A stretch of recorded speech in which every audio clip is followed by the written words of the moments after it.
Right, and according to that, I am live. Let me just check the actual broadcasting screen and make sure. It's good to see you all. I will bring the mic closer so that you can hear me. Hopefully everything is working tonight. Looks like it is. And I hope that you're all well. Pardon me for the noise. That's on medium gain. How's the sound? How we doing? So, I'm just waiting for the lag. It's a 40-second lag to make sure that the video is in fact streaming like the live settings say that it is, which I'm sure that it is, but let's just make sure of that. So it says please stand by. Bada boom, bada boom. So hope everyone's well tonight. And there it is. Oh, mute. Turn off my speakers. The aspect ratio on that is a little bit weird, isn't it? It's a little bit drawn out, which isn't the intent, but who cares? Who cares? So hope you're all good. Checking my levels. Let's pull this over here. Pull this over here. Bada boom, bada boom. Good enough. So actually, I'm going to be in a totally different rig. Probably, well, maybe not next Saturday. Hopefully next Sunday, because I'll have my new PC by then, which will be awesome. But probably the week after that. But certainly it's going to be. It will have the grunt to be able to process all of this. Well, not only will it be able to process all of this in HD, so you'll get much better quality processing. But the other thing is that you will be able to see me using. Where is it? My goal is to use this as my new camera. I actually went and got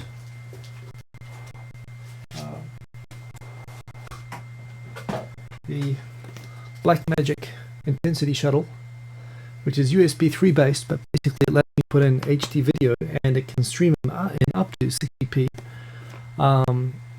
It can let me stream that.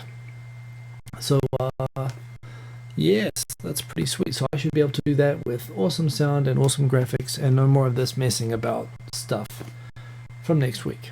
Well, maybe week after anyway. But of course the other big news is the Hanami, the YouTube Hanami, of course, April 5th, starting next Saturday. We'll be going all day from 10 a.m. till 5 p.m. and honestly into the wee hours. Victor's traveling up from Nagoya. I'm going to be there around midday, I guess. It will be awesome. Dolph is asking, where did I get my shirt? Where did I get it? I think I got it at a YouTube event. I didn't buy it. It was given to me. I think I won a pie-eating contest in a 3-legged race. That's the story I use. It's great to see you all. So, we are all 日本語喋って、ジョーさんは日本語喋ってって言ってるんだけど、ね、今日のショー日本語喋んないんだけど、でも本当は日本語専用のショーも作りたいから、でもね、ただ人生にそんなに時間がないのが今の問題だけど、本当やりたい。まあそれも YouTube 花見に来る日本人の人いっぱい来ていっぱい頼んだらそういうことでも検討するからね。That was me speaking Japanese because they asked me to. I'm like a monkey. I decide to do things that people tell me to do. Hey, look at that Aussie boy. Aussie boy. Good to see you, mate. Joining the live show. That's good to see you. Some familiar names there, some old friends there. It's good stuff. Bunch of stuff to go through, to rip through here. So I'm gonna get into the comments. I'm gonna start ripping through them. There's a bunch, which thanks for everyone who got in early and gave topics and questions and stuff to talk about. And if we run out of time, which never happens, but if it does, I've got my Flipboard magazine of topics that I picked out that I thought would be good for talking about on a video. So we've got plenty of stuff. Yes, Yasa, I know that me messing up is half the fun, and believe me, the night is still young. I mean, my USB camera kicks out for no good reason sometimes. And all this is partly why, and the sales tax increase, which is another thing I guess we'll talk about, but that's why I went and spent crap loads of money on an awesome computer, which will be here soon. So yes, there's all of that good stuff. Hey, Charlie Brown, are you? Yeah, I'm sorry, man. A 1 hour window. So my routine is that my lad goes to bed by 8:39. Then I eat, watch the news, shower. I get a little bit of work done, and then I do this. So there's never enough time to do all the things I want to do. Family, working life, all that stuff. Posey May. Razo Posey. I don't know who Posey May is. We're getting tears this week because he's taken the torch, the flame from Tokyo Kuni to organize the Hanami, along with, of course, Kanadajin 3 and Shala in Japan. I'm just giving moral support, cheering and waving pom-poms for them, and we're getting Sam on to remind everybody the last big push for the YouTube Hanami, which is, of course, the biggest social event, if not on the Japan YouTube calendar, perhaps on the whole internet calendar for Japan. It is awesome every year, and people travel from all over the world to come and visit. It is the biggest, best gathering. And I'll talk a little bit about why that is the case in the course of this video, but let's get into the comments. So, see if I can catch them all. Boom. 106. Okay. How did they get to be 106? So, boom. So here we go. I'm going to go through this in order. And you know, these YouTube comments, they're all out of order when you look at them on one page, but doesn't matter. So first of all, Kyle Hyam, it's 3 o'clock in the morning where you're watching it now, which means that you are in New Zealand. Kia ora, bro. Kia kaha, stay up. See if you can make it. If you're having trouble sleeping, this is probably the best place to come to. I'll do my best to help with that, but good to see you, bro. And next one we've got is from Kringlebule. I probably pronounced that wrong, but how big a topic is the possible Mount Fuji eruption? And they've heard of there being signs that there's going to be an eruption, and many friends still climb Mount Fuji. Yep. Well, so let's talk about Mount Fuji erupting. Fuji eruption. Yeah. Boom. So yeah, Mount Fuji erupting is indeed frequently a topic. I mean, of the 3 big disasters, there's the direct earthquake hit on Tokyo. There is the Nankai trough, the southern trough earthquake, which is expected, which is going to hit everything from Kyushu, Shikoku, Kansai, all the way up to Shizuoka, producing huge tsunamis and huge earthquakes all the way there. And the third big disaster that everyone is looking out for is the Mount Fuji eruption. Well, having lived large parts of my life near active volcanoes. You know, volcanoes are fine until they erupt. And when they erupt, just stay away. That's pretty much the rule with them. Mount Fuji is still fine to climb. You know, it has had some special seismic activity, which points towards it being due for another big eruption soon. And from what we know about Mount Fuji eruptions, they are associated with very, very large ash falls, which will affect an area that includes the Tokyo metropolitan area, although certainly nothing like they expect that near the mountain, like around Gotemba and the places in Shizuoka that are right beside Mount Fuji, you could expect possibly a meter or more of ash, like a really heavy burying there, and that would be a very big deal. Although that said, it's not unlike what happens down in Kagoshima near Sakurajima on a regular basis, and they had a big, I mean, it's funny, they have earthquakes, volcanic eruptions there and ash falls, like they have weather like snow. You know, ruined a bunch of a crop of vegetables from last year because it all got coated in volcanic ash. But that said, no, this is an area that's definitely not used to regular eruptions and would cope very badly with an eruption if it would happen. And I think there's a lot of insurance and economic forecasts of the fallout. Would not have such a pronounced impact on Tokyo, I don't think. It would affect flights. It would affect... it would leave, they think, I remember hearing a simulation on the news saying it would leave about a 4 centimeter coat of ash on Tokyo, which is pretty heavy, apparently, surprisingly heavy, what 1 centimeter of ash corresponds to. You know, respiratory illness, loss of crops, economic damage. But the real places that would suffer the most would be Kanagawa, Yamanashi, and Shizuoka prefectures. And if you're in those areas, it's a very, very big concern. That said, I mean, you know, big ash cloud, big volcano eruption. I don't think anyone's expecting like an explosion or anything like that. But yes, it's one of the very big, it's one of the disasters which is watched. So yes, a lot of attention is paid to that.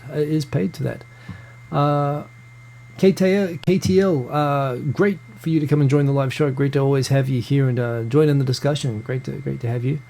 Bernard Chen, Taiwan. A lot of people asking about, a lot of Japanese people very focused on the situation in Taiwan. Taiwan student protests. Boom. So Kan Tensai was asking about this, as indeed Bernard Chen, and I guess perhaps I know a lot of Taiwanese people from New Zealand. A lot of Taiwanese chose to migrate to New Zealand when martial law was lifted in 1987, and passports became available. It also helps people would send their children there. It helps them avoid military service, which is pretty rough in Taiwan, from what I understand. And I know a lot of Chen, so I don't know if you are actually Taiwanese. I presume it sounds that you might have a connection with Taiwan. And I'm conflicted on the situation in Taiwan. For those who don't know what's happening in Taiwan, what's happening is that currently the government there, the Kuomintang, the Nationalist Party, which is basically the old party of Chiang Kai-shek, which was in charge of China, ran China before and during the war and a little bit after the war, but was thrown out by the communists. They got pushed back to Taiwan, which was, of course, a liberated Japanese colony. And the KMT, they landed on Taiwan, and local Taiwanese people, and indeed actually some Japanese military advisors, helped Chiang Kai-shek fight against the communists to hold them off, to keep Taiwan under the old government of China. And this is a whole crazy thing with Taiwan. Of course, until 1987, it was held as basically in a state of martial law, as a dictatorship of the government of China in exile, more or less. As they had democratic elections run by the UN after World War II, and the representatives of that election remained in parliament in Taiwan, claiming all the different provinces of mainland China.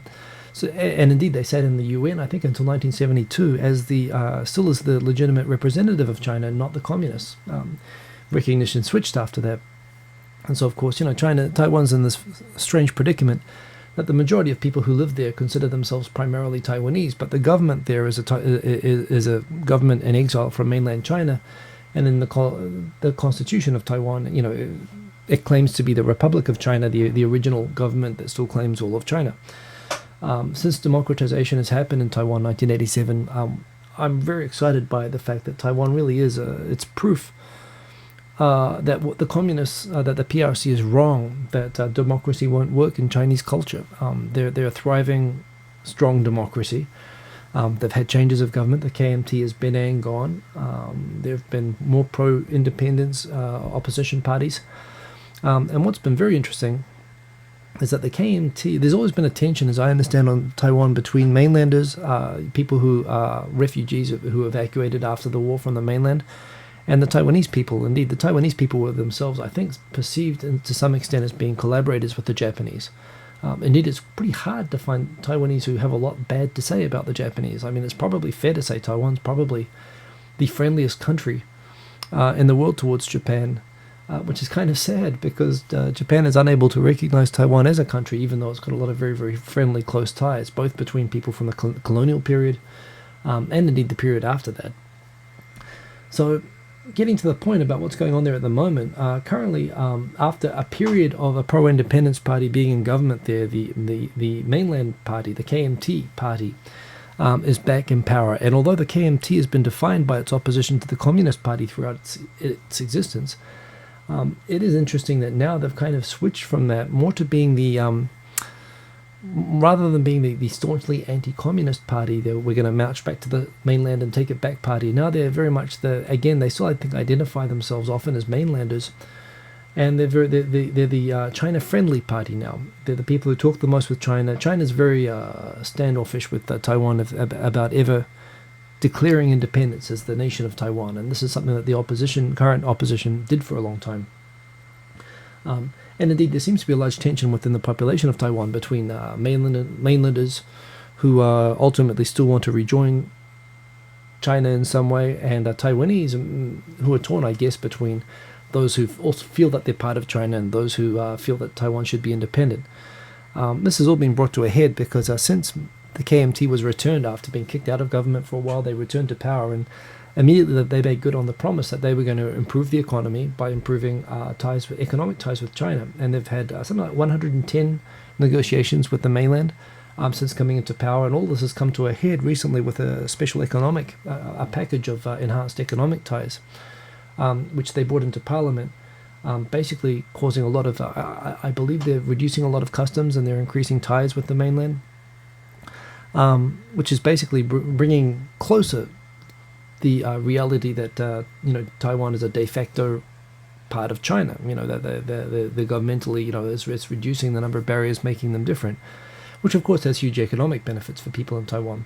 However, it's made a lot of pro-independence people in Taiwan very uncomfortable, that they feel that there hasn't been enough consultation about this, and that indeed this is the KMT's last desperate attempt to prevent independence ever happening by without proper consultation, going and putting in all of these things which ultimately they see as undermining Taiwanese sovereignty.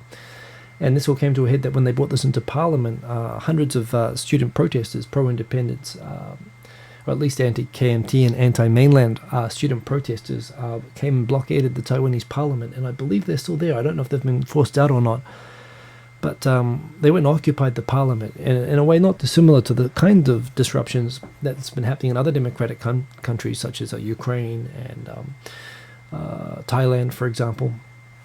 And this has forced a confrontation with the authorities, which has led to the authorities using very heavy-handed force to try to expel the students from the Parliament. That's my understanding of the situation. There's a lot of people in Japan who are very sympathetic, particularly on the far right. I mean, my good friends who I follow on Twitter, who are very anti-Chinese, and yet they're very supportive of Taiwan, which is kind of funny because, Taiwanese in Japan attract as Chinese under the statistics. So yeah, I've seen tweets by some right-wingers sparking panic about how the increased number of foreigners and increased number over half a surge in the number of foreigners in Osaka, and half of them are Chinese, and we have to fix this. And at the same time, they're pledging support for the people in Taiwan, who under those statistics, those include Taiwanese people that they're being racist against, basically. So I don't know, some people need to get their heads screwed on straight, but in terms of what's happening in Taiwan, in my opinion, I'm conflicted. I'm sympathetic. I'm definitely supportive of the pro-independence and the pro-Taiwanese identity people. I think that also Taiwan's a fantastic example of why the Communist Party in China is wrong about a lot of the things it insists. It's proof that democracy can work with Chinese culture. It's a shining example of what PRC should be aspiring to be, if you ask me. And that's why I'm at the same time, the one key element of the democratic process is respect for the people who you disagree with. And although I understand that some people treat this as a real threat to the sovereignty of the future of the country, and that's what prompted the occupation, at the same time, my personal view is that what seems to be happening right now is something like what's happening in Thailand. When you've got people occupying the parliament itself and trying to prevent parliament operate, and then you have soldiers and so on coming in and beating them and using violence to get them out, that looks a lot like a fundamental breakdown of democracy in Taiwan. I mean, that looks like a situation that the KMT could declare martial law again. And if that happens, I think, honestly, even though those protesters are against PRC would be very happy with the outcome that those protesters have achieved if martial law were to be declared again, because that means that Taiwan would be a more compatible political system. It would be a totalitarian system, again, just like China, which again would facilitate the KMT having even more enhanced ties with them. So I kind of, part of me I'm really afraid of Taiwanese democracy being put at risk by the protests and by the reaction, and this is some problem that's happening all over the world, that people are no longer respecting the outcome of the democratic vote, even if it's an outcome that they don't like, which is definitely the case for me personally, and certainly with the protesters about the KMT being in government. But they should wait and vote them out and undo it. That's what they've got to do.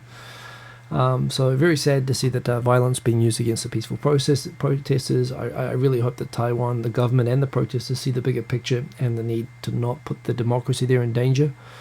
And yeah, no, it's a tough time. And while I empathize and I support the protesters, honestly, I think going in and occupying the parliament, something like that, that's something which really, really undermines everything that they're trying to defend, if you ask me. And I'm not comfortable with it. I'm not comfortable with what's been happening in Ukraine. I'm not comfortable with what's been happening in Thailand. People feeling like they have a right to override the government that the people there elected. But at the same time, I kind of support them in spirit. And I really hope that they can hold on and wait and fix, if it needs to be fixed, fix it at the next election. But don't allow a return to martial law. That's my position on Taiwan. I always talk too long about these things, don't I? But it's a super interesting topic. And I don't know where that puts me with you, Buna Jen. Indeed, I mean, this is Taiwan's business, not mine. But if you ask my opinion, I'll give it. And I just did. So there it is. And as usual, it's kind of half-assed. That's me. Kevin Vo, another big topic in recent weeks, Japan's declining population. And you know what? Even just before the show, I was just going through my reader, and I was reading some Japanese articles. And there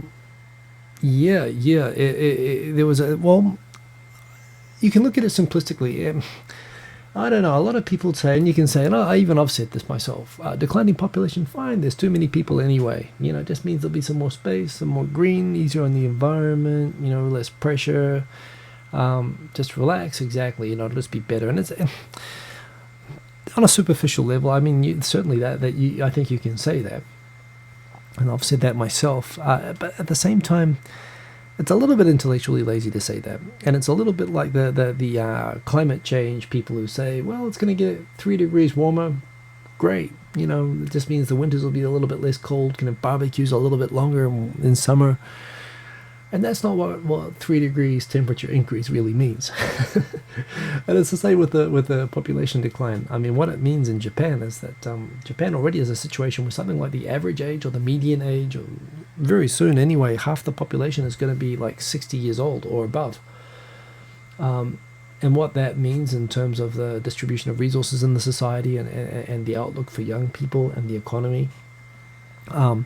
I saw a very interesting graph, literally like half an hour before this show, paralleling the rise and decline of Detroit in America and its population from its peak in 1950 and its slow decline to where it is right now, to what the forecast population, with Japan's forecast population to peak in 2010. And they matched it on a timescale, and the lines almost matched the forecast. That Japan, based on its population trend, is going to go through exactly what Detroit is going through. Maybe that's not a fair comparison, because Detroit was an economic collapse led population change, whereas Japan is a population change led collapse. But it certainly paints a dark picture of the outcome of that. I did a tweet. I did a couple of tweets this week. I did a series, top 10 reasons that Abe is not the devil. As the foreign media seems to have just lazily decided to make him out as. And one of the things I really give him credit for, and that I've always kind of said, I'm kind of glad that immigration policy isn't discussed in the open in Japan, because frankly, as in nearly every country, actually, not just Japan, the populace and the politicians seem incapable, in election-based, democratic-based populist politics. Nobody seems capable of having a mature conversation about immigration. It's a piñata that just gets abused for, political points. And but at the same time, the population thing is such a critical issue at the moment for Japan's future. Abe, to his credit, for the first time, had a publicly announced cabinet meeting to discuss a proposal of around, was it 2050 or 2020 or something, some sort of time frame for moving towards introducing 200,000 foreign residents each year in order to sustain a population of 100 million. And Nichiren and the whole, Japanese internet freaked out when they saw that, and they said, you can't just bring foreigners in to fix it. You need to, what about increasing Japanese people? And maybe it was lazy reporting, actually. The proposals being considered include proposals, but this is a whole thing. Even with all the proposals that they have and all the ideas that they've come up with to increase the number of Japanese people being born, even then they still need 200,000 immigrants per year to sustain a population that's 20 million people less than it is now. And the whole point being that, the country's going to go into a crisis where in 20, 30 years, more than half the population will be above, 60 or 70. They won't be paying taxes, they'll be living off welfare. And they'll have all the political power under the democracy basically to take away from the young and to take opportunities away from the young and to protect their jobs and take jobs. And it's already starting to happen. I mean, all the elderly are safe on lifetime employment, and all the young people go into the labor market now.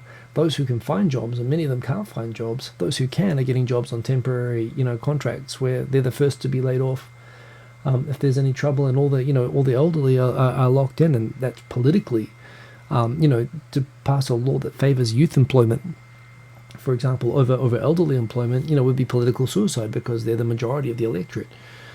And these are all things which, at the same time, as much as I have hope for Japan just based on its culture, and I just think it's a great country that can find a way to pull through. At the same time, I do worry about bringing my son up into a country which is going to be pretty bleak, a bleak place for young people.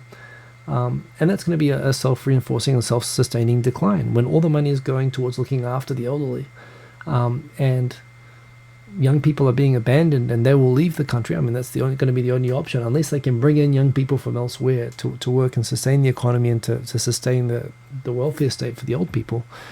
There's going to be a runaway collapse of the economy from young people. Basically are going to abandon Japan, and this is something I think people who can see clearly into the future can see.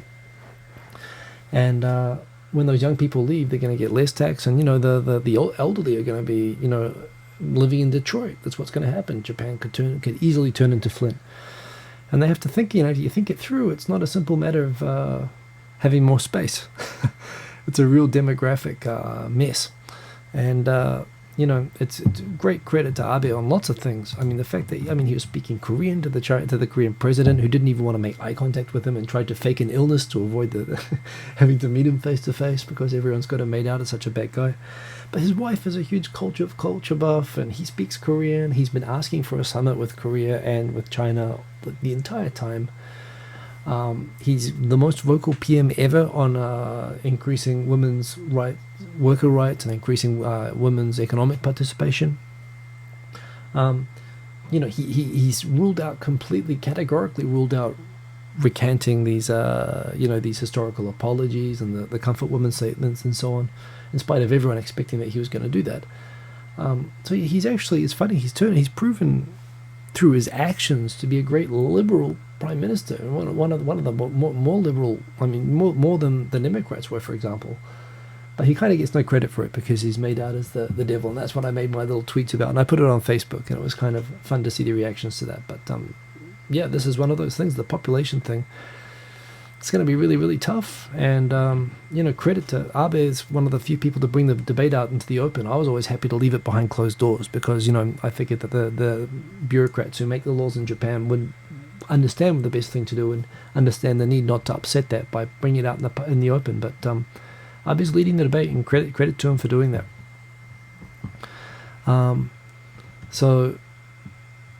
Yes, next question is from Dark Orchestra 2008 on the increase in the consumption tax, which happens day after tomorrow. Consumption tax increase. Well, and you know what? Already, it's not even 5 to 8. It's already pretty much decided that it's going to go to 10, and discussions have already started that it might even go to 15 soon. But yes, indeed. So the question is, can I comment on the new consumption tax rise from the current 5 to 8 and how it might affect everyone living in Japan, and what do I think about the decreasing population? Talked a little about the population thing just now. Truth is, I think it is a fair statement that Japanese don't pay a lot of tax, and a lot of the ways that Japanese do pay tax through income taxes and so on. It's a well-known. Well, a lot of people complain that consumption taxes affect the poor disproportionately, but at the same time, they're so much more efficient than other types of taxes like income tax that they also provide a great way of taxing people. And here's the thing: if they actually, well, in New Zealand, which was one of the first countries to experiment rolling out a sales tax, they actually put on the sales tax and they halved the income tax at the same time. And they needed to put in a bunch of price controls because the sudden boost in income that everybody got from having less income tax and the tax being shifted at a much smaller amount onto goods, which is much more efficient. It collects the same amount of revenue. It meant that all of a sudden, it would be inflationary unless they put a bunch of price controls to stop stuff going up by too much, because all of a sudden everyone was better off. And Abe's talking about trying to trigger inflation deliberately, the sales tax was a perfect way to do it, actually, except that the thing is that the government is so heavily in debt and so completely out of pocket, the way that it's overspending, is that it can't afford to cut even the inefficient taxes and replace them. And you want to be a bit radical in my view. It would be better to reduce income taxes and to reduce less efficient taxes and to just put the sales tax up to 20%. Honestly, I mean, give relief whatever ways you can for lower income earners, and give them a disproportionate relief in terms of income tax and whatnot. But the sales tax is actually a great way to collect revenue. And that said, it sucks at the moment because there is no increase. There's no tax relief in income tax. There have been no base pay increases. And so what is going to happen from this current increase and the next one is that in spite of the government telling everybody telling companies to increase base salaries so that people are not left out of pocket by the tax increase, they're not doing it. So everybody is going to be detrimentally affected by the cost of living is going to go up without the salary compensation to make up for it.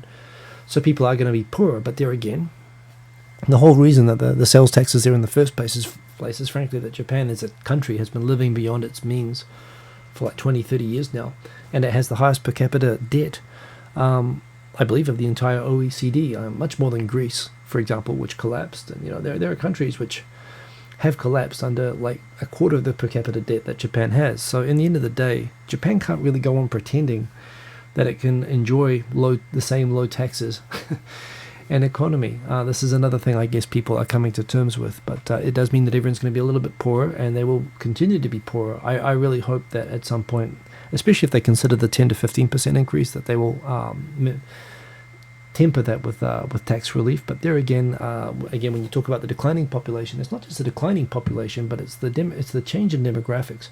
The country here is already becoming and is going to become much older and much more dominated by elderly and people living on welfare, and paying for them and the cost burden of them is going to keep going up as well as needing to pay off the existing debt. So it's kind of hard to see how they can avoid making everyone poorer, except they can just do it in little stages. And it might just be that there'll be a 8 to a 10 to a 12 to a 15 to a 17 to 20. Maybe it'll go like that, but hopefully the economy will pick up and make the tax take more efficient and cover all of that. But it's all linked together: the decline in the population, the increase in the number of elderly, and the need for the consumption tax, and indeed Japan's huge national debt. It's all tied together. It's all pretty bleak if you think about it, so you try not to. That's why everyone votes for Abe, because he's got this Abenomics idea which everyone thinks, yeah, he'll just fix it and it'll be the bubble again and everything will be great, which hasn't happened, and it's not really clear how that's going to happen, but everyone just hopes it can happen, so we'll see. But very, very good question. I'm going to try to speed up because I never get through these things fast enough. Joseph Mullen, how's Victor doing? Victor's doing good. I talked to him the other day. He is coming to the Hanami. We're going to be doing 2.5 Oyajis on Wednesday. I hope everyone saw. It was actually, I'm not a big guy on emotions and all that sort of stuff, but the video, the farewell to Maggie video that he did, preparing Maggie for her cremation and going through favorite toys and stuff like that was a great video. I mean, it was, and what you gotta love about Victor is, even if you don't love him or hate him, you have to respect the fact that he's completely open with, his feelings on things, which is something I can't do, and I really respect that about him, and that was a great video, and I think he's, everyone has to understand, he lost his dog, but no, it's not a dog, he's lost a member of his family, and that's how it is for him and for his wife, and, they're dealing with that, but, he's a tough guy, and he's dealing with it, and he will be back this week, bigger and better than ever, and he will be at the Hanami. So, but very good of you asking, Joseph. So thanks for that. Bakamatsu got a couple of questions, but I don't think this was mentioned in the 15 years in Japan video. But how did I get interested in Japan culture, Asian movies, school anime, and whatever? And what did cross my path for me to come and like Japan? I'll give a quick version. Two things basically, and there are different phases. In fact, there's a saying. What happened? People first came to Japan for religion. It was all missionaries and so on after the war. First it was the military, the occupation. Then there was a phase after that when a lot of missionaries came to Japan. Then there was a phase with money, the English teaching and so on, and the bubble. And then there was kind of a spiritual and a karate phase. There were people who came for Buddhism and people who came for karate. I came post the money and post the spiritualism. I came two reasons. Japanese was being pushed as a subject in school. I lived in Singapore as a kid. I always wanted to learn Chinese and I couldn't take Chinese, but Japanese was being pushed as a subject in New Zealand, so I just took it as a subject, and eventually Japan grew on me, especially after visiting Fukuoka on a school trip when I was in junior high. But I was definitely part of the generation that also came over because I had a Japanese girlfriend. And there were many Japanese women going on more exchanges overseas in the 90s, and that was bringing more people over, and there was kind of a generation of guys who came just chasing the women, and then there was a generation after us of people who came for the anime and all that sort of stuff. And you know, every generation of foreigners, I mean, foreigners are so tribal in Japan, and we all look at each other with contempt in different ways. I probably came from the most contemptible generation. I've got no shot back for anyone who says you just came over chasing the women. It wasn't that simple, but yes, I definitely wasn't for the money. It wasn't for the spirituality, and it wasn't for the anime. So, I guess I came for the women. But I really do love Japanese culture, and I feel very comfortable here. Obviously, I've lived here most of my life now. Yeah, the original trigger. It's kind of funny watching the different generations and the different triggers, and you know, we all look with bafflement at the next ones. You know, it's like it's one of the funny things about being a foreigner with self-awareness and perspective in Japan. That's the short story. I've got a bunch of videos about my whole time in Japan, and check out my 15 years in Japan vid because I talked about all the stuff on there. So go and check that out. But yes, yeah, Makaful asking what Sumeragi Yasaka means, because someone mentions it a lot. I didn't know, I had to look it up, but apparently it is a special exalted term for the emperor, who's a lovely, lovely guy. Tokyo resident, rocking the Nijisanku like myself. And yeah, they're very nice people. Got nothing bad to say about the Royals. They're all good. They all seem like very nice people. Very liberal, actually. They always come out talking about reconciliation with Korea. They seem to be the antithesis in many ways of the people who most invoke them. Yes, lovely people, and that is a very, very nice way of referring to them, is my understanding. Razogu, I'm good. Hope you're good too, man. Narcissus, yes, thank you for the screen cap of you sitting in your bed with your feet under the blankets with the screen watching the countdown. And a lot of people tell me the countdown is often actually the best part of these videos.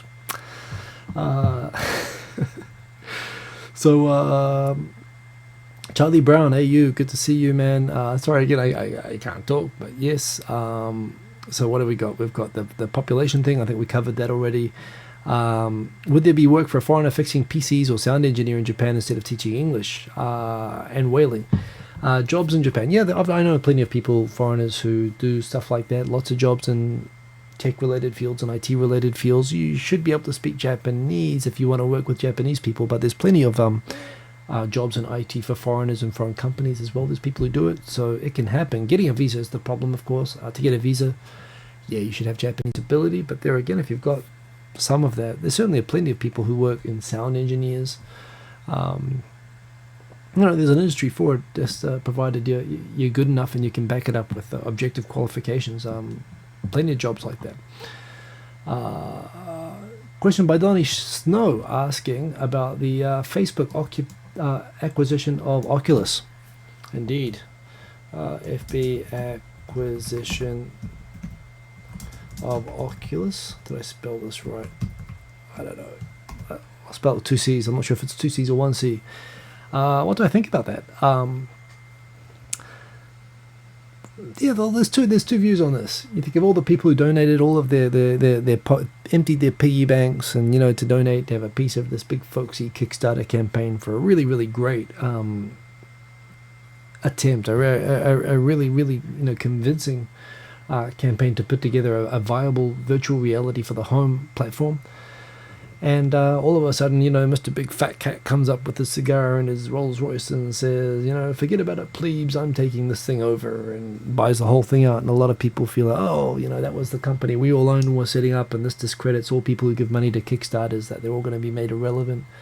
because the Kickstarter will just be a big advertisement for some bigwig to come in and take it over. And I'm sympathetic to that. But, you know, in the end of the day, well, two things. One, it was obviously that good. So, you know, if they've got their stuff together well enough that they want to get that a big company wants to acquire them, that's like the ultimate outcome of Kickstarter, right? That's getting discovered, and I think that just promotes. That's another good reason to get onto Kickstarter for the other people who do that. And no question, there's a lot of venture capitalists who go on there looking for the small companies that go unnoticed by the big companies to be the first round of investors, to sort of get, you know, special rights and special access. And indeed, this was just you know, Oculus was just doing such a great thing. It didn't go in under the radar. I think for the price, for what is it, $1 billion or whatever it was, FB should help refund, or at least offer some sort of deal to all the people who did contribute on the Kickstarter. Because, yeah, I can understand they didn't get what they were expecting to get, but at the same time, the other perspective on this, which I have, is that if I were Mark Zuckerberg and I had billions of dollars and a huge, you know, internet empire, and I wanted to spend that money, buying Instagram and buying a company like this, I mean, that's exactly what I would want to do. And I think credit to him for having the good sense to recognize this, and to you know, not just give it some money, not just give it a Kickstarter donation, but to give it the money it needs to really, really, you know, fully commercialize, not just, you know, not just in a bootstrap kind of a way, but, you know, in the way that they dream of doing, basically to enable what they want.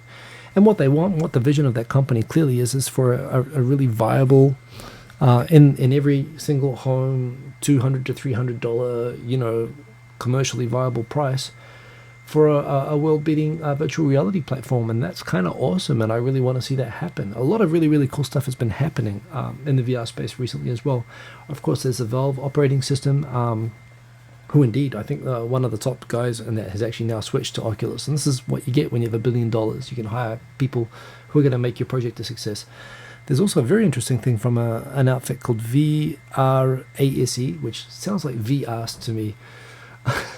But I was reading something on Gizmodo about how they could take things like, they take your iPhone and they'd put it into something on glasses, and they could actually, I mean, now that they've got the high resolution screens, you could actually use software or whatever to create like a realistic, you know, eyeball to eyeball 3D environment just using smartphones. And it strikes me as well is that while all of these things are starting on these specialized headsets like Oculus has, and it's pretty mind-blowing seeing like how well it seems to be working now.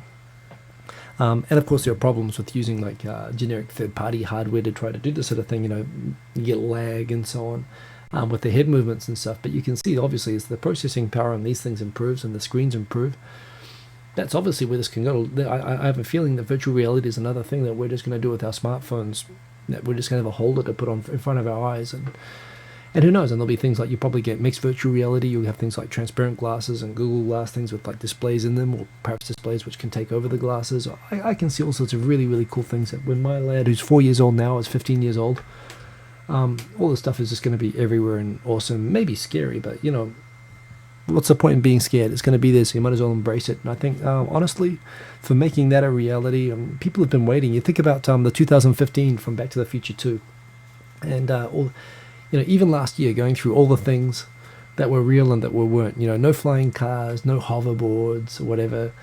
And some of the things that hit and some of the things that didn't hit. One of the things was, you know, the dinner at the McFly table was the kids were wearing like virtual reality glasses, looking around like this while they're eating breakfast.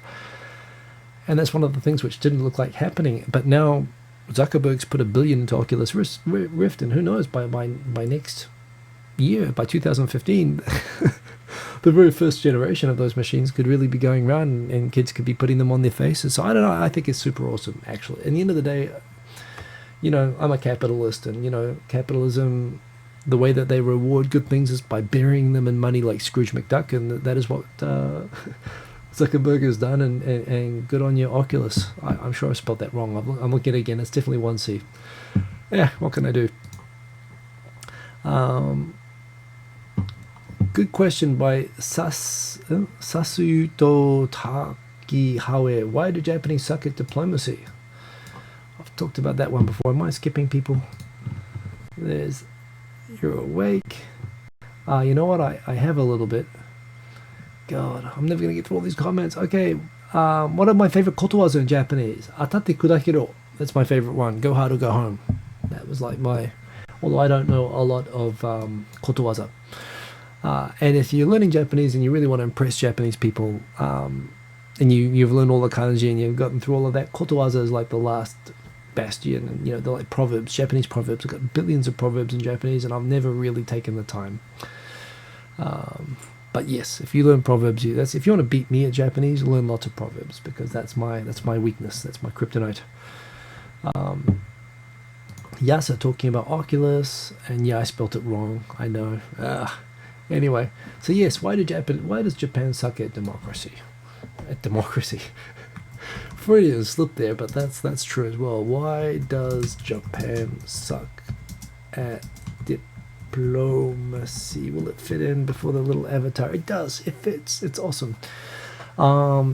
Because two reasons. One, Japan was basically like a coddled child under the American security and diplomatic umbrella after the post-World War II regime. You know, it kind of used the domination by America as a substitute for thinking for itself, which is very comfortable. It's very easy to have a foreign policy which says agree with everything America does, but never actually put your troops in a place where they can get shot. I mean, that's a very, very comfortable foreign policy for any country to have, and that's what they had. They support America during Vietnam, but sorry, we can't send actual troops there. But yeah, Korea, you send troops over there. Worked out very well for Japan for a long time, economically, defense, and it allowed Japan to focus on developing its economy, and it worked out very well. So I guess you could say that they didn't exercise their diplomatic muscles, and they got a little bit weak and wimpy over the time. I think the other main problem is that there's also cultural problems. Japan is a culture which, communication-wise, relies a lot upon unspoken understanding, common understandings, and inferred stuff, and it's not an expressive culture, I don't think. I mean, there's definitely in degrees, and there are certainly regions in Japan like Osaka which are famous for being very expressive, but generally speaking, Japanese are not very good at expressing. You know, as a culture, it discourages free expression. I mean, you know, I love the culture, and I've internalized it, and frankly, it's probably the parts of New Zealand that are similar to that I find easy to deal with in Japan. But it's not and just like New Zealand, you know, well, New Zealand is smart with diplomacy, but you know, New Zealanders are not good public speakers, and neither are Japanese, and you combine that with Japan's sensitivity towards its neighbors, and it's kind of feeling that it can't really exert itself, combined with the American defense relationship, combined with poor cultural skills. It's a whole bunch of stuff which just means it just sucks. They are trying to be better, and you know, people like Abe scare people because he is eloquent and he is assertive, but that's what Japan needs. They need more Koizumis and Abes, and you know, just in order to normalize and start to behave normally. And you know, Japan behaving normally is really disturbing. Well, China says that it's disturbing, and Korea says that it's disturbing, but I don't think they're being sincere about that. Frankly, they're just worried about having Japan being a competitor for them, or being, you know, of equal status. They kind of like having Japan kind of downtrodden and quiet, the way that it's been for the last 60 years. I don't think you have to look at it in a conflict sense, but yes, you know, Japan's kind of fighting against its own nature, I think, becoming good at diplomacy, but it had better, because it's super frustrating understanding and kind of advocating for Japan when it keeps screwing up the communication thing itself, and that's something I constantly have, including with regards to the whaling thing, which is very big news as well. And Rachel's going to do a video on this, I think. She messaged me about this. The International Court of Justice, the ICJ, will be announcing its finding in the case between Japan and Australia against Japanese scientific whaling in the Antarctic. So I guess we'll find out. It'll be the first accepted arbitration on the legitimacy of Japanese scientific whaling, and it'll be very interesting to see whether Japan can make itself understood, or whether the Australian view that, you know, it's a sham is held or not. So yeah, very, very interesting. Dude Jericho, the Ghana gentleman who died. This is a very interesting one. Sorry, this is not a very sensitive way of writing it, but I have limited space. Ghana Deportation Detainee. I I got into, I'm not going to go into a lot of detail, but I wrote a blog where I was very critical of an Economist article about a journalist who got pulled up and detained, basically trying, without, I don't want to talk about anything to do with that particular story because, I won't even say because, but basically that person wrote a blog, the deportee wrote a blog where they pulled a lot of Amnesty International information, and indeed there's a lot of information going around about abuses by the guards and the deportation system that happens at Narita, and cases of real physical abuse and human rights abuse.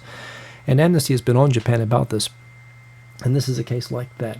Whether the case of the journalist, well, that has its pros and cons, but certainly there is a true story underlying it, or that this story seems to reinforce that there certainly is something seriously wrong with the security guards and the security system at Narita Airport. So this was a case of a long-term, I can't remember how long, but it was a long-term Ghanaian guy who worked in Japan for something like 15 years illegally, but then married a Japanese person and was able to legitimize his status and avoid deportation. But then somehow the Ministry of Justice reversed their finding that he was allowed to stay now that he was married, after first acknowledging it, saying that his wife was economically independent and did not need to be married, and so they were going to deport him anyway, and they put him into immigration detention, I believe, for 10 months without trial. And then when they finally forced him to the airport and forced him onto an airplane, they bound him, they tied him, they put a towel in his mouth, they tied his stomach, and they forced him to put his head down to his head down to his knees. And in that position on the airplane, he died. And this was done by security guards.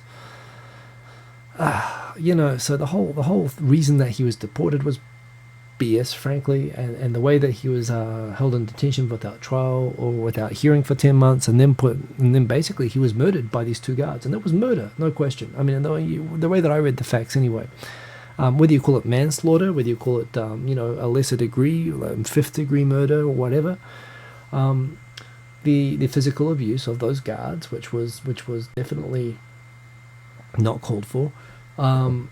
It was obviously extreme, and it led directly to this guy's death, and they've never been charged, and there's never been an inquiry, and those guys are probably still working at Narita today. And this is one reason, I guess, never mess with the police in Japan. But there's something very, very wrong with what happened to that guy. And again, you talk about, when the police in Japan are bad, they're very bad. There's another case, of course, which I put on my reader thing about this guy, Kamata, I think his name, or no, what's his name? Yeah, I'm sorry, I don't know, I could get a link for it, but there's this guy who was on death row for like 50 years after being convicted of a murder of his boss and his boss's family, based on faked evidence by the police. The police, the re-examination has found that the police, they basically accused the police and the investigators in the case of faking some of the evidence. They detained the guy, including physically beat him for 20 days to get the confession, which he later recanted, but they ignored. And then they imposed the death penalty on this guy, and he somehow managed to not get executed for 50 years. And now as a 78-year-old man, they released him the other day and said, sorry, my bad. How do you compensate a 78-year-old guy who spent 50 years, it was 48 years, I think it was. So, 48 years, lost 48 years of his life, being held in a room without windows, being randomly taken to the execution room, as they do with the people in Japan. They never announce when they're going to actually be executed, but they do mock executions with them the whole time. He's been through that for 50 years. And then they let him out and they say sorry. And my view on that is, one, civilized countries don't have the death penalty. How can you have as a penalty that which you also consider as a state to be the most serious crime that anyone can commit? And even if you do have it, so if you do have it, and this is the whole risk that you take, what happens when you get it wrong? In a case like this, and not only did they get it wrong, but it was actually maliciously done wrong by the police. So if you ask me, if a policeman in a case involving a murder where they know that the guy could get the death sentence, knowingly forces a confession and knowingly fixes evidence, that's using the legal system as a murder weapon against the accusee. That is attempted murder by the police in this case. Clearly, it stuns me that that the police who did this have not been named or brought out, or that the investigators. But what has come out is that some of the judges who have been involved in the review of this guy who was on death row have said this is another reason we need to debate once again getting rid of the death penalty. And hell yes, I mean, hell yes, that's exactly why you don't want to ever have a death penalty. Some interesting speculation on the Shisaku blog that maybe some of the people in the Justice Ministry knew that his case was a bit dodgy and deliberately left him off the list. I mean, there have been a lot of people executed in recent years. Somehow he's managed to stay off the list for 50 years, longer than anybody else in history. And then they let him out. But so he implies maybe there was some benevolence involved in keeping him from actually being hanged. But Jesus, it's one of these things. Japan's got a really low crime rate, and you have very low levels of interaction with the police. But where you do have levels with the interactions with the police, I come from a country, and I know a lot of people come from countries where people make a big deal about acting like real dicks to the police, and asserting their rights, and you can't do this, you can't do that, I know my rights, whatever. But honestly, in Japan, just don't go there, because it's really just not worth it. It's really not. Always be respectful of the police, and don't make trouble with them. And it does lead to a situation that you can get yourself into trouble for trying to be a good Samaritan or trying to help, whatever, and that kind of sucks. That's just the social equation of Japan that results in this society that has its low crime rate. But if you're the guy who gets singled out by the police and they decide that you did it, it sucks. And and here's another case where these weren't even police; these were security guards. So who murdered this Ganeng deportee? Really, really sad story. Really outrageous, frankly, and crazy. So indeed, crazy story. Wow, I am so not making it through these. These are good topics. Are they not? Are they not? So I think we're talking good stuff. Although I'm not going to cover all of these. So what are we going to do? Woot! Alex Stratus is finally living in Tokyo after 2 years living in Inaka. Welcome to Tokyo, dude. Dude, come to the Hanami. You're coming to the Hanami, and I'm going to say hello to you and meet you. So yes, have I met you before? Maybe I have met you before. I don't want to get that wrong, but anyway, I'm going to see you at the Hanami, right? So come, and all of you, damn it. You know what? I just realized that was Dude Jericho. Okay, so Dude Jericho, awesome. Glad you made it. That's the answer to your question, such as it is. Yes, indeed. We got 50 minutes to go. This is from 50 minutes before the video, so that's still crazy. Kantensai. Yes, Taiwan drama talked about that. Oculus Rift talked about that, and ideas for Hangouts.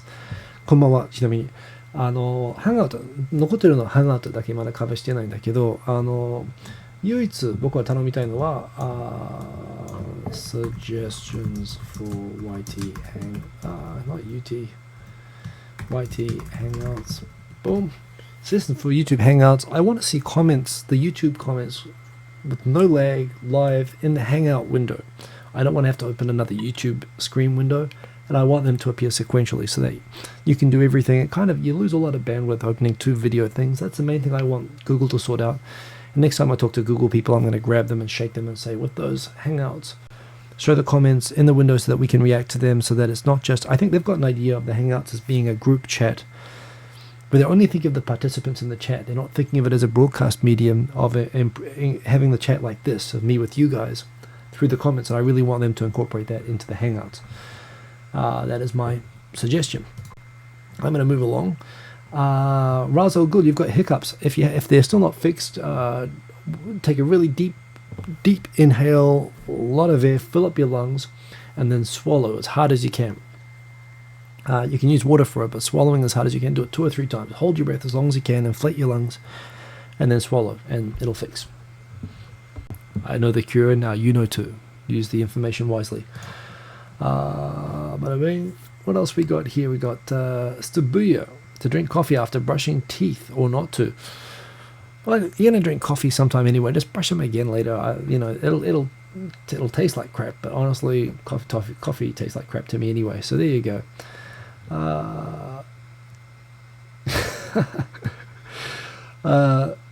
Yasa, 5 likes before my video started. Perhaps people are watching for my dashing good looks rather than the content. Well, anything's possible. What can I say? No, I think the likes are for the countdown. People actually prefer the countdown to the real video. I'm sorry, it's just a huge disappointment when I come on. Have I seen The Wind Rises? Ask B. If you know, I haven't. Don't know what it is. Sorry, can't help you. Evening, Michael Pickett. Still booyah lightning. There was some crazy lightning tonight. It was kind of like long, like that. It's kind of awesome. Ahmed Zombie, good to see you. As always, you asked a question I think I might have skipped past, asking, is there money in teaching French in Japan? Which there is indeed. I played rugby for a French rugby team, and everyone around it are Japanese people who speak French or want to speak French. And there is, not as big as English, but there's a big French-speaking thing. Indeed, there are a lot of big French companies. There's Bridgestone, Nissan's owned by Renault now. There's a lot of French investment in Japan. Come to Tokyo, hang out in Iidabashi, and you will find jobs teaching English or even working in French companies, and you'll be fine. Bakamatsu asking, with the Olympic Games in 2020, Japan's starting to get things done in some areas this week. Akihabara Seaside was mentioned on the news. Besides that, anything else, or still a bit quiet? Still a bit quiet, frankly. One other interesting thing is that the new stadium design, which is an obscene price of, $200 million or something like that, they are now having to reconsider the design again because apparently they've calculated that if the snow that we had the other in January, I think it was, if we have the massive snowfall, that would cause the roof of that new stadium to collapse. So they never, that was a record amount of snow. But yeah, that's about as bad as it gets. So I don't know, it's all just a sort of a mess. But and MacArthur Road, they've opened a new road called MacArthur Road, which was planned in 1946, but it took 68 years for them to get it finally finalized. And it will connect the central city and Toranomon and Shinbashi with the waterfront, which is where the Olympic Village and everything is going to be.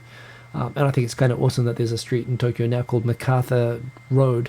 And if I were a foreign company looking to set up in Japan, I would like my whole headquarters to be located on MacArthur Road. But that was kind of awesome. And now I'm live. It's exactly 1 hour, and I've just caught up to the original live comments. And I can tell by the gap there that it's like I'm like 1/3 the way through. So I'm just going to fly through the comments on the video now. I'm going to say hello to everybody, and I'm going to check out unless there's something totally awesome that grabs my attention. So here we go. Jericho, Dothan, yes, good to see you all. Two Dimensions, JHR, good to see you.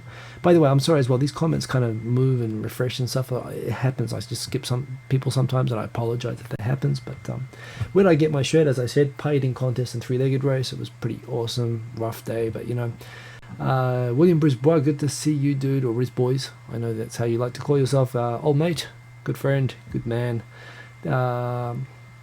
Dean Bennett, good to see you, as always, one of the three old dudes. Yasa, that's you again. Pixel Traveler, woohoo, Hiko in 3D, that's right, I'm going to be in 3D, and I'm going to be awesome. Well, at least I'll be in 3D, I'll be in HD. I'll be in 3D if you come to the Hanami next Saturday from 10 a.m. to 5 p.m. Nice segue, that, wasn't it? See me in 3D next week and in HD. The HD is awesome. And I'll be in HD apart from that. Berenger, August, Harry, Narcissus, good to see all you guys. Saluki-san, dance, Mikey, dance. That's what I do. Posey May, don't be. No, I'd love to get you on. I'll have to figure out who you are, but I'm sure you're awesome. Come to the Hanami. We can drink together. That's the best way to get to know each other. Communication. Yes, at Razogul, we've got all these people, made it. All these people, good to see you 50 minutes ago, made it, yes. Yes, Narcissus, finally comments showing up, good on you. Indeed, the chat is going slow, not your imagination. The hiccups are still killing you. That's good. I hope my tips helped if it was still going. Ray Renard, sleepy Japanese is good. Always good to have the sleepy and the awake Japanese. Alex Stratus, again, I'm seeing that you're in Tokyo after 2 years. I don't know if that is a repost or what. No, I got the coffee. So this is the comments, like refreshing and doing weird things. So I'm just going to come up and try to find where I was up to. Ray Renard, definitely. Osaka Hanami Party. Well, Kyoto to Osaka. Do that. I mean, I think there is going to be an Osaka party, which indeed Unrested is setting up. So go and check out Unrested, and he's got all the information on what they're doing down there in Osaka. August Harry, good to see August from Korea there. Right, good. Korea's awesome. I've been going back and forth with Korea a lot lately, actually. Kyle Hyam, oh, okay, got some sleep early. Looks like you did join, so awesome, man. That's pretty cool. Joining from New Zealand at 3 o'clock in the morning. Austin Richardson, the occasional ash clouds in Sakurajima are indeed ridiculous sometimes, so someone who knows what it's like. Yeah, they're pretty crazy. They have a constantly erupting volcano down there, which is part of life. Skipping through. You'll be in Japan. Good to see you, man. Kantensai, always good to see you. I'll be on Facebook. The point which I was making is,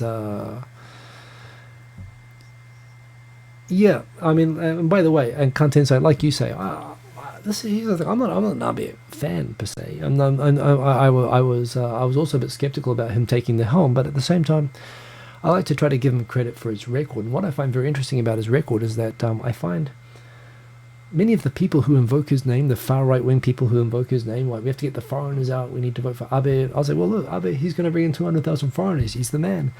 Or, we need to, go back to traditional family values and get women more at home. But look, Abe's getting them all working. Or we need to, screw Korea. And he's like, well, but Abe speaks Korean. He was, like, really nice, the Korean president. I find that kind of funny. He's actually turning out to be much more liberal. But this is a problem.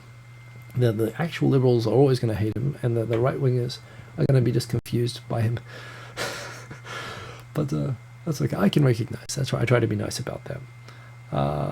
And Yasashi89, that's exactly what people are saying. If they accept more foreigners, you're going to see crime go all the way up. Just look at Europe. Well, just look at Singapore. No crime and more than 50% foreigners. It can be done. Depends on the way. Exactly. Do Jericho, as you said. It depends on the way that you do it.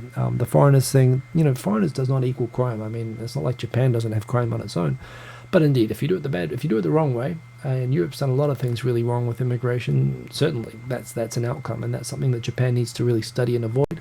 But it can be done. Japan should be trying to copy Singapore. Wow, that's a loaded statement in many ways as well. But maybe that's what they got to do. Maybe in every way. Who knows? August Harry, I'm a New Zealander. That's why I sound like your lecturer. That's right, I am your lecturer. I just people move their lips. I sound like a South African now. I know, and I've been away for too long. But who cares? Does Japan have GST like New Zealand, Australia? Yes, it does. It has sales tax, and it's just gone from in 2 days' time. It will go from 5 to 8%, and everybody is screaming blue murder about it. And exactly, UK, they have 20%, and that's where I think Japan's actually got to go. But the thing is, in UK, when you got the 20% sales tax, you got tax relief on income tax, which Japan isn't getting any tax relief. Narcissus.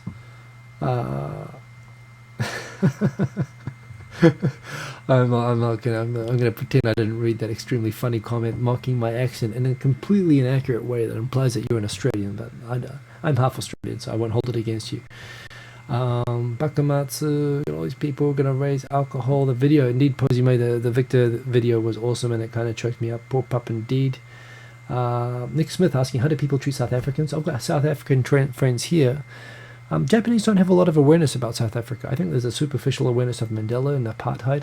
Not quite, certainly, I mean, compared to New Zealand and Australia, where the South Africans can get very loaded, positive and negative treatment. Japanese don't quite have that level of awareness. I think they find it kind of, well, again, with black South Africans, who I haven't met too many of in Japan, I guess there's a lot of West Africans and a lot of different types of Africans in Japan, Ghanaians and Nigerians and so on. But certainly with white South Africans, I think it's kind of interesting. Japanese don't really understand. Oh, there's white people in Africa. I don't think it's actually that widely known or understood that there's a whole country which was dominated for a long time. But with 3 or 4 million white people who have been there for hundreds of years, which is kind of interesting. I don't think people really understand that so well. Bakamatsu is Portuguese. I didn't know that you're Portuguese. You took Christianity to Japan or something, since I mentioned religion. Yeah, they did. They got a really, really harsh time for it. All of the missionaries and the people they converted were massacred at different times. But yes, indeed, Portuguese have a very, very deep part in Japanese history. And indeed, the Japanese word for pan, bread, comes from the Portuguese. And there's a myth, there's an urban legend that's never been properly cleared up, that the word arigato in Japanese is a derivation of obrigado. Although there are lots of different, I think that's considered a debunked theory, but there's people who think that the word for thank you came from Portuguese. So Carlos Diamante, good to see you, and indeed the people who came in for the women. No shame in that. No shame in that at all. The Ghana guy, yeah, that was quite a story indeed, and that's completely messed up. The Empire people talk about reconciliation with Korea. Okay, I'm a little bit too far behind now to catch up on what that was in reference to, but yes, some people, I mean, a lot of people in Japan talk about reconciliation with Korea. There's a lot of sympathy for Korea here, actually. But, there again, there's a lot of people. Japan's reconciled with Korea so many times now. And, it's like Groundhog Day. The next day they wake up and it's like, they're evil incarnate again. So what can you do? Dittle, good to see you and thank you for enjoying the show. I'm gonna make it to the end. The Kickstarter, we're talking about Oculus Rift, 2-year uni course. Before you come to Japan, Charlie, then get your qualifications on paper and study Japanese. That's my recommendation. Donny Snow, 2 billion, setting higher levels. I wish I knew what that meant. Star Citizen, yes, I want a jetpack. Razo wants a jetpack. Yeah, I want a jetpack. I want a hoverboard and a flying car.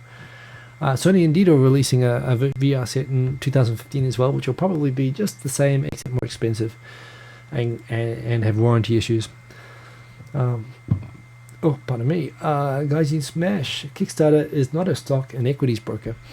Well, indeed it's not, but it was kind of an advertising platform which led to the thing. But I'm sure that there are people who discover ways to invest on there anyway. Or VCs who use the site to try to find good places to put money. The Nike shoes, indeed, but the Power Laces are coming out next year. The Power Laces Nike, after all the complaints in 2013, they brought out the Nike shoes, but they didn't have Power Laces, and it was like, why would you bother bringing out the shoes without the Power Laces? And they're bringing out the Power Laces. Not that I would buy them, but it's interesting that they're going to do that. So it's I think there need to be more movies made about the near future, like Back to the Future 2, that just to inspire people to make that stuff real. A lot of the news and science stories lately, a lot of it really, really, really is blowing my mind. I mean, there have been stories about artificially created chromosomes, the first, getting really, really close to artificially created life now. Like a little chip with a little camera on it that can take video, that can move around the body inside the blood veins and go into the heart through the blood veins and shoot like 60p video of the whole thing. I was seeing the other day, I mean, what the hell?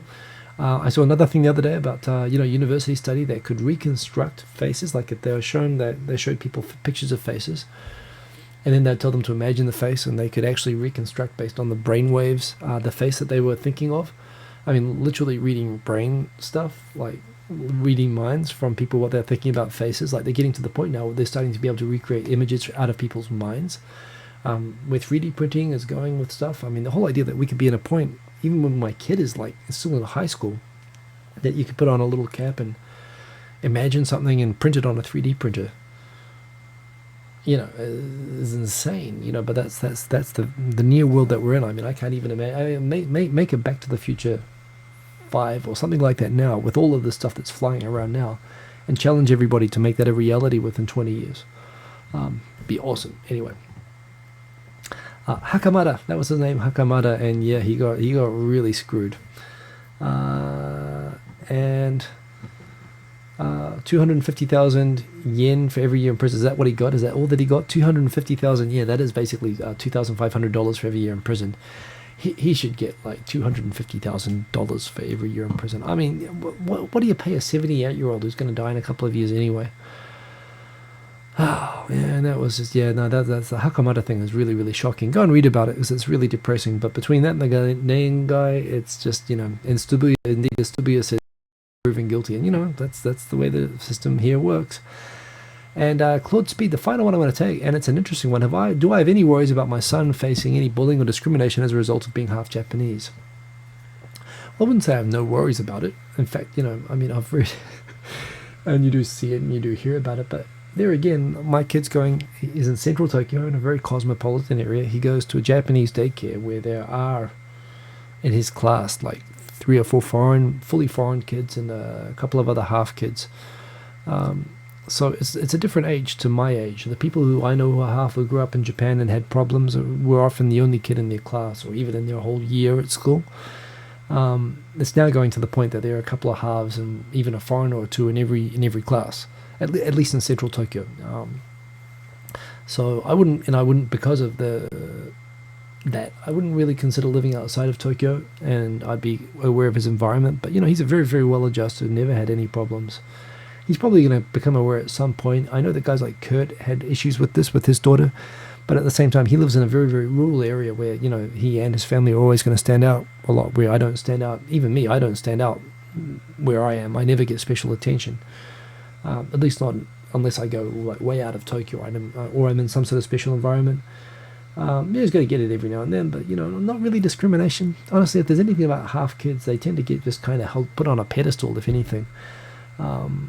I'm fairly comfortable living in Tokyo that it's, I don't think it's a real risk, and if it ever were to happen, of course, you know, there's a bunch of options for dealing with it. But I'm pretty comfortable with Tokyo as it is. And that's the final question I'm going to take, because it is 1 hour and 15 minutes up. It's 15 minutes overtime, but as usual, you guys were super interesting, and you made this, I think, a really interesting session. I think we covered a lot of really good topics tonight. I found this interesting, even though I was the one talking, but I find the topics and stuff that you guys come up with are really stimulating. So thank you for that. And let me just refresh so I can just see the final. And you know what? Boom.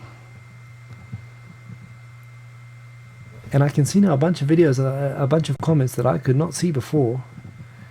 Oh wow, look at all these comments that I didn't even see. Want my hoverboard, Nike shoes, Taiwanese students. I missed all the comments about the Taiwanese students, but I am going to wrap up soon anyway.